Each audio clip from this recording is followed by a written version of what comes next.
역사 공부하면서 제일 이제 관심 갖는 글자가 우리말로 새, 영어로는 new라고 하는 형용사예요. 대체로 이제 세 가지 용법으로 쓰여요. 정말 세상에 처음 나온 것, 아니면 처음 알게 된 것. 그러니까 신생아, 신대륙, 신발명, 그건 처음이라는 뜻이에요. 두 번째 용법은 수정했다는 뜻이에요. 신자유주의, 신보수주의, 뭐 네오마르크시즘 같이 원래 있던 것들을 수정. 같은 신이라도 어떤 건 처음이고 어떤 건 수정판이고 그래요. 세 번째 좀 특이한 용법이 있어요. 비슷한데 다른 것. 사입이라고 하는데 대표적으로 이만희의 신천지, 안철수의 새정치 이런 것들 뭔가 자기들은 새롭다고 주장하는데 공인되질 않아요. 이름이 붙여지면서 일종의 헤게모니 다툼에 치중을. 그러니까 근데 신천지 같은 경우 기성교회에 들어가서 신도 빼내기. 안철수 같은 사람, 안철수 씨의 새정치 때문에 이른바 당시 새정치민주연합이죠. 그 내부에 엄청난 이제 난장판이 벌어졌어요. 문재인 정권 초기에 신주아파가 있었어요. 구자파와 신자파는 다르다 그러면서 정치판을 완전히 바꾸려고 하는 말로만 그랬죠. 근데 굉장히 좀 그 공세, 이른바 다름을 드러내고자 하는 그 신주아파는 이건 사이비에 가까워. 왜냐하면 이 사람들이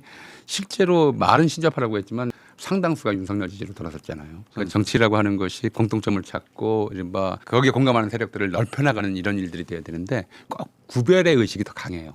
빼려고 들어요. 예를 들어서 무슨 저 민주당 지지도가 40%인데 이재명 대통령 지지도는 60%가 넘으니까 이걸 빼면은 20%가 남는데 이걸 중심으로 해서 나머지 40%랑 뭔가 구별해야 된다고 하는 구별의 올드 이재명 지지파와 뉴 이재명 지지파가 그걸 구별해서 갈라놓으려고 하는 거예요. 역사에 대해서 무관심하거나 무식한 그런 사람들이 또 여기 빠져들어가요. 무척이었거든요. 안철수의 새정치, 그다음에 이제 문재인 정권 초기에 신주아파, 그리고 지금의 뉴 이재명이요.